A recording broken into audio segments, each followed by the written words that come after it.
Being able to effectively work on a team, I think, is probably the number one thing that gave me a leg up on everyone else as far as being able to be successful in the position I'm in now.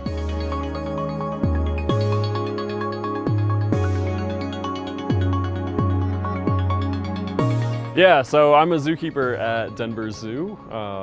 I specialize mostly in large animal species, and for the last few years I've been working with African carnivores, in particular ones that like to be social, so lions, wild dogs, hyenas, and cheetah.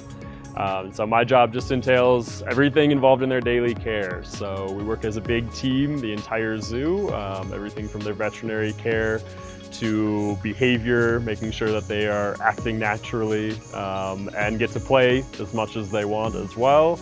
Yeah, I guess I wouldn't have guessed that I'd be feeding lions, but I knew what I wanted to do since I was about 7. So I had an idea that I wanted to work with wildlife. Where that would take me, I didn't really have any idea. I remember the exact moment that I decided I was very declarative to all my family and friends that I was no longer interested in dinosaurs and I wanted to know everything there was to know about animals. And then I remember kind of getting involved in the zoo and seeing that there were animals beyond just what was in my backyard to learn about. And then it just kind of blossomed from there. I started as a volunteer at a zoo when I was 14. We have to think about, well, how is this animal going to react if this other one wants to be possessive over it? It's their social health that we're looking for, and all of us come from slightly different backgrounds. And so my background is mostly in ecology and biodiversity. Somebody else's is in wildlife management, another one in resource management. And so having our different approaches to the way we interpret behavior can definitely change outcomes as far as how we discuss what we're going to do to proceed. And I do recall some of those discussions starting when I was in student leadership, and I remember in those years having to figure out a way to get everybody involved, let everyone have their opinions, but also be able to move forward for the school as well. The cool thing about this job is every day is completely different, but we do try to hold it to somewhat of a routine for us keepers, keep our sanity a little bit. But I come in the morning, plan out our day. The lion males are saying, nah, I don't really want to go out today. I want to hang out in some air conditioning. That's a good indication to us. We want to give them the choice to go inside or out, and so we've got to discuss how we're going to move those animals around.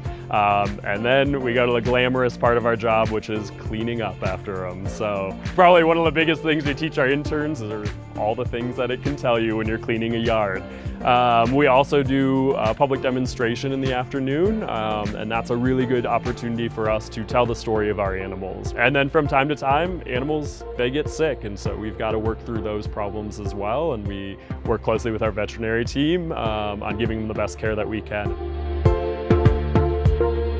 Yeah, I would say just get your hands on anything to do with animals, even if it's just a nature club or volunteering at a shelter, volunteering at a zoo if you can, anything that has to do with animals. There's no one path to getting to where I am today. Internships, I would say,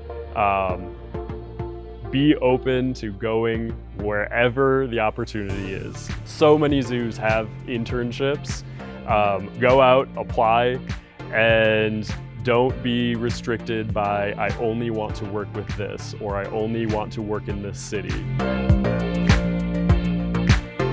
Student council for me was something that no one else in my family had done, and I was leaving something that my family had always gone down this specific track.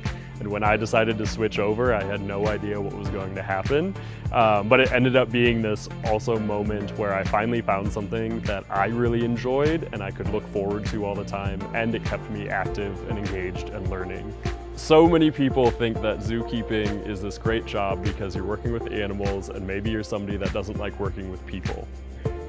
Most of my day is spent hand in hand with my coworkers. We are always together. And so I was exposed to a lot of teams growing up, playing sports, being in student leadership. Being able to effectively work on a team, I think, is probably the number one thing that gave me a leg up on everyone else as far as being able to be successful in the position I'm in now.